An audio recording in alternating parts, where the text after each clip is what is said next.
A'udzubillahi minasyaitonirrajim. Bismillahirrahmanirrahim. Assalamualaikum warahmatullahi wabarakatuh. Saudaraku seiman yang dimuliakan Allah Subhanahu wa Ta'ala, untuk pembahasan kali ini adalah sebuah kisah nyata yang berasal dari Jakarta. Bahwasanya ada seorang anak yang berumur 10 tahun. Nama anak ini adalah Umar. Dia adalah anak seorang pengusaha sukses yang kaya raya di masa itu. Oleh ayahnya, si Umar ini disekolahkan di SD internasional paling bergengsi di Jakarta. Tentu sudah bisa ditebak bayarannya pasti sangat mahal. Tapi bagi si pengusaha tentunya bukanlah masalah, karena uangnya yang sangat berlimpah. Si ayah ini berpikir kalau anaknya harus mendapat bekal pendidikan terbaik di semua jenjang, agar anaknya kelak menjadi orang yang sukses mengikuti jejak ayahnya. Dan di suatu hari istrinya kasih tahu kalau Sabtu depan ini si ayah diundang untuk menghadiri acara Father Day di sekolahnya Umar. "Waduh, saya sibuk mah, kamu ajalah yang datang," begitu ucap si ayah kepada istrinya. Karena bagi dia acara beginian sangatlah tidak penting jika dibandingkan dengan urusan bisnis besarnya. Tapi kali ini istrinya marah dan mengancam, sebab sudah kesekian kalinya si ayah tidak pernah mau datang ke acara anaknya. Dia malu karena anaknya selalu didampingi ibunya, sedang anak-anak yang lain selalu didampingi ayahnya. Nah, karena diancam istrinya, akhirnya si ayah mau hadir meski agak ogah-ogahan.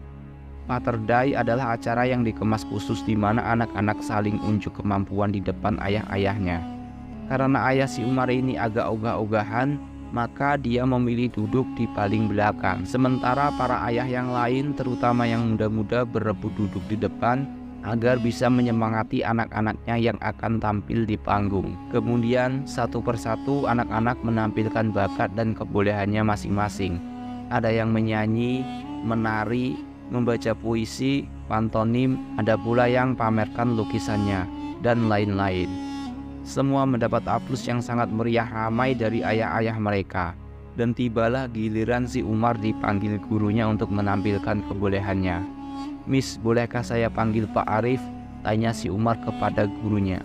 Pak Arif ini adalah guru mengaji untuk kegiatan ekstrakurikuler di sekolah itu. "Oh boleh," begitu jawab gurunya. Dan Pak Arif pun dipanggil ke panggung. "Pak Arif, bolehkah Bapak membuka kitab suci Al-Quran surat An-Naba?" begitu Umar minta kepada guru ngajinya. "Tentu saja boleh nak," jawab Pak Arif. "Tolong Bapak perhatikan apakah bacaan saya ada yang salah." Lalu si Umar mulai melantunkan Quran surat An-Naba tanpa membaca mushafnya, yaitu hafalan. Umar membaca dengan lantunan irama yang percis seperti bacaan Syekh Sudais, yaitu imam besar Masjidil Haram. Ketika itu semua hadirin diam terpaku mendengarkan bacaan si Umar yang mendayu-dayu, termasuk ayah si Umar yang duduk di paling belakang. "Stop, kamu telah menyelesaikan membaca ayat 1 sampai dengan 5 dengan sempurna. Sekarang coba kamu baca ayat 9. Begitu kata Pak Arif yang tiba-tiba memotong bacaan Umar. Lalu Umar pun membaca ayat yang ke-9. "Stop, coba sekarang kamu baca ayat 21, lalu ayat 33. Setelah usai Umar membacanya, kemudian kata Pak Arif, "Sekarang kamu baca ayat 40, yaitu ayat yang terakhir." Si Umar pun membaca ayat yang ke-40 tersebut sampai dengan selesai. "Subhanallah, kamu hafal surat An-Naba dengan sempurna nak," begitu teriak Pak Arif sambil mengucurkan air matanya. Para hadirin yang muslim pun tak kuasa menahan air matanya. Kemudian Pak Arif bertanya kepada Umar, "Kenapa kamu memilih menghafal Al-Quran dan membacakannya di acara ini nak, sementara teman-temanmu menampilkan kebolehan yang lain?" Begitu tanya Pak Arif penasaran.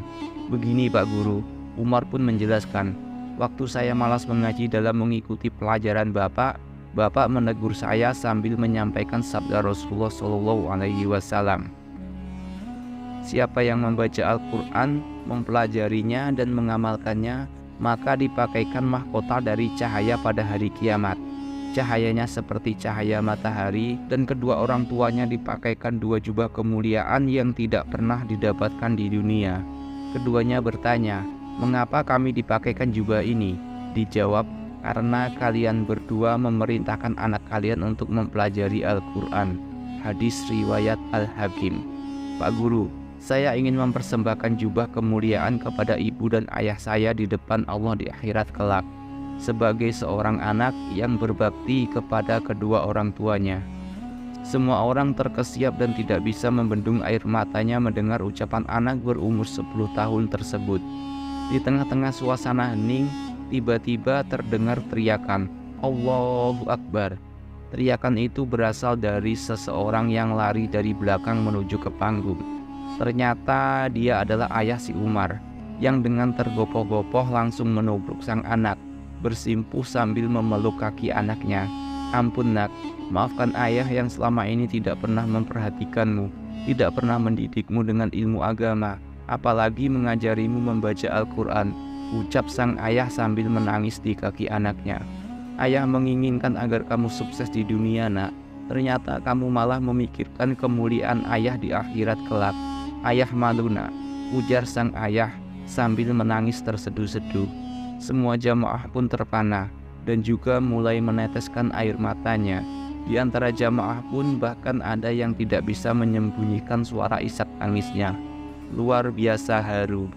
Entah apa yang ada di benak jamaah yang menangis itu.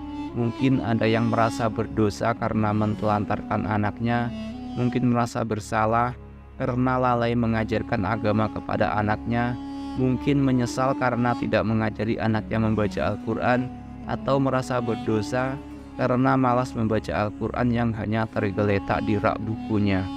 Wallahu a'lam bishawab. Saudara-saudaraku seiman yang dimuliakan Allah Subhanahu wa Ta'ala, betapa pentingnya kita sebagai orang tua untuk mendidik anak kita kepada jalan Allah Subhanahu wa Ta'ala.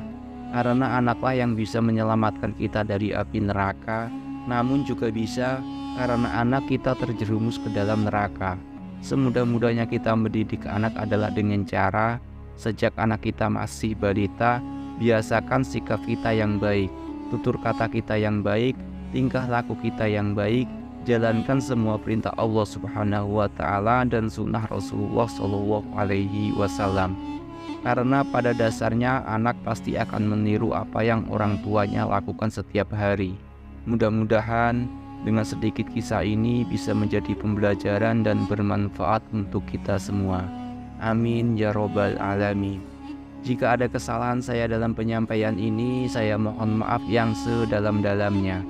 Karena sesungguhnya kebenaran itu hanya milik Allah Subhanahu wa Ta'ala, dan kesalahan itu milik saya sebagai manusia biasa. Saya akhiri, subhanaka Allahumma wa bihamdika, asyhadu an la ilaha illa anta, astaghfiruka wa atubu ilaik.